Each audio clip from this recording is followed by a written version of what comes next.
My name is Alex Falase-Koya, and I am the writer of Marv and the Mega Robot. And I am going to talk to you a little bit about what books and reading means to me. So, when I was a, I as a, I am a person who always loved reading. From when I was a kid, I always found it something. I always found it an avenue in which I could kind of find a form of escapism and get away from my very normal life into experiencing these things which I could have never experienced in my own reality. I My mother and my father used to take me to the library all the time.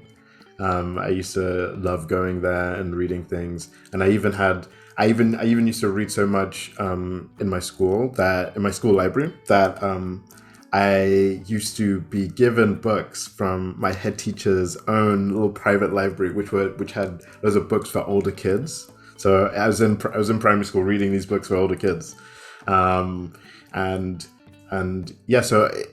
I think books have always been a pretty huge part of my life.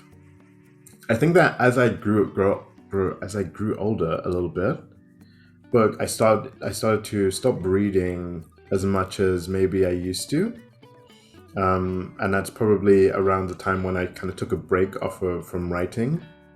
But as I got back into writing, and which is one of the things I enjoy about writing as well, as I got back into writing and started doing it seriously, I got back into reading again.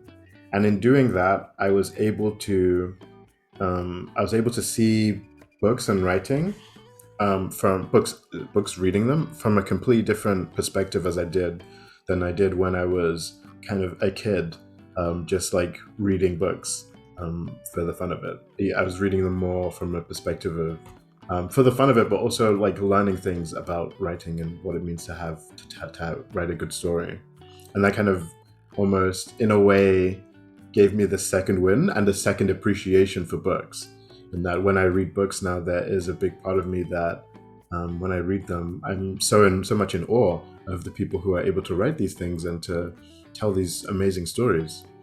Um, so yeah, that is me talking about writing and reading. I hope you enjoyed it. Thanks.